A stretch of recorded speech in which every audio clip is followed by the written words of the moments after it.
2 দশকের বেশি সময় ধরে নিরলস গাছ রোপণ করে দৃষ্টান্ত স্থাপন করেছেন রংপুরের বৃক্ষপ্রেমী বাদশা মিয়া।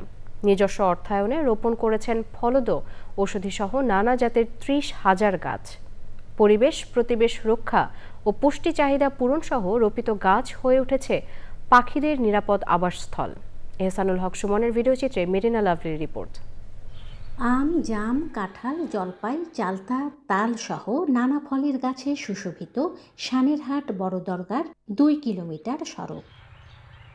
দীর্ঘ 25 বছর ধরে এসব গাছ রোপণ করেছেন পীরগঞ্জ উপজেলার সানেরহাটের মেস্টা গ্রামের বাসিন্দা গাছ পাগল খ্যাত বাদশা মিয়া। বয়সের ভারে নুয়ে পড়লেও থেমে নেই বৃক্ষরোপণ ও পরিচর্যা। এই যে গাছ লাগাতেছি, জানলা কিভাবে পাবো না পাবো এটা আমার দেখার বিষয় নেই। আমি গাছ লাগাবো, জনগণ খাবি, আমার এটাই নাম, আমার একটা স্মৃতি থাকবে। বিরূপ আবহাওয়ায় উত্তরাঞ্চলে দাবদাহে রোপিত গাছের ছায়ায় শীতলতা বিলিয়েছে পথচারীদের। আমার ফলমূল খাবি, আমাকে মানুষ দোয়া করবি। অনেক পরিশ্রম করে গাছ লাগাইছে, হাজার হাজার। অতিরিক্ত গরমের ফলে আমাদের সমস্যা হইতো, এই গাছগুলো লাগা ফলে কি সমস্যা কম হয়, একটু ঠান্ডা পাই। কি ফল ধরে, আম ধরে, জলপাই ধরে, মানুষে খায়।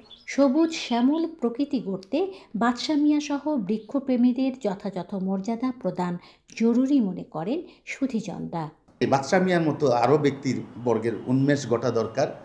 তারা যাতে ভূমিকা রাখতে পারে সেই ক্ষেত্র তৈরি দরকার, যাতে করে হলো যে এ সমাজের এ মাটির এবং এই পরিবেশের উন্নয়ন সাধন হয়।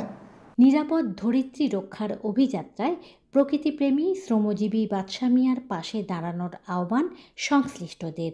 রংপুরের প্রত্যন্ত এলাকায় হাজার হাজার গাছ লাগিয়ে বাদশা মিয়া এলাকাবাসীর কাছে হয়ে উঠেছেন অক্সিজেন বাদশা।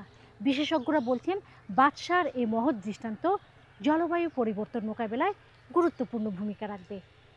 রংপুরের পীরগঞ্জ সানেরহাট মেস্টা গ্রাম থেকে মেরিনা লাভলি, চ্যানেল আই।